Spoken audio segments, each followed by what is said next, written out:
Kamusta mga kapugyot? Salamat sa Diyos sa panibagong araw na ito mga kapugyot. So for today's video mga kapugyot, duty mode na naman tayo. And then bago yan, ito magbibideo papakita ko sa inyo kung ginagawa natin mga kapugyot. Ayan na nga mga kapugyot at naglag na yung cellphone natin. So papalitan na natin ng iPhone 15. Sana may mag-sponsor sa atin ng iPhone 15, baka naman.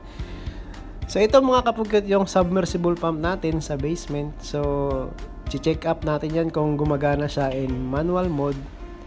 So ayan, inon natin. Okay naman siya mga kapugyot at gumagana naman.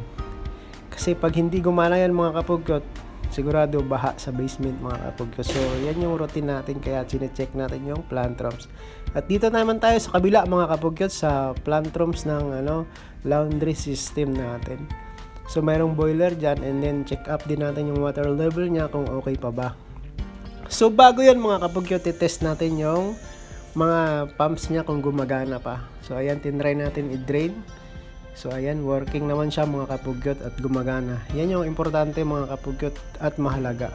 Dapat gumagana yung system natin para yung operation natin hindi maantala at hindi magabala. Wow, parang reporter.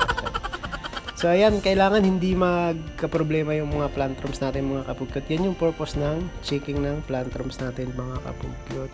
So ayan, trabaho natin, reading, and then check up. So nandito naman tayo sa swimming pool plant room. So check up din natin yan kung okay pa yung mga dosing system, kung gumagana pa ba mga kapugyot. And then yung mga heater, yung pumps, at walang leakage mga kapugyot. Dapat ganun para smooth yung operation natin mga kapugyot. So ayan, medyo okay naman siya mga kapugyot. Medyo okay.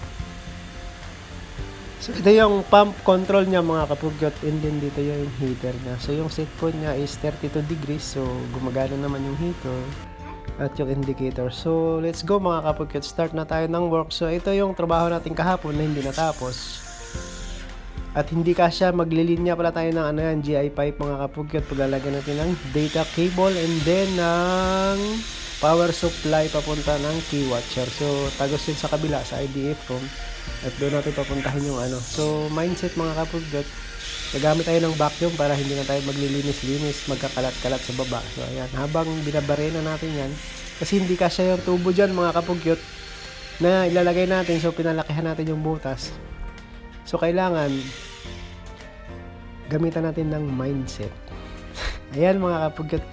So habang binabarina natin yan, nilalagyan natin ng vacuum para wala na tayong lilinising kalat mga kapugyot. So medyo mahirap-hirap din yung trabaho mga kapugyot, pero wala tayong magagawa kasi yan yung task natin for today's video mga kapugyot. So ayan, okay na mga kapugyot at nabutasan na natin.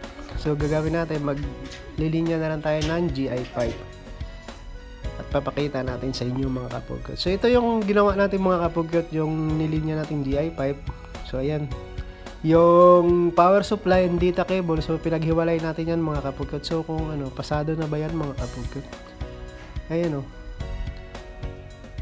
hirap niyan mga kapugyot, ang tagal kong ginawa yan, mga 3 oras namin ginawa, tulong-tulungan namin. So nandito yung mga kasama natin, sila ni Mr. Rizwan and then DL natin.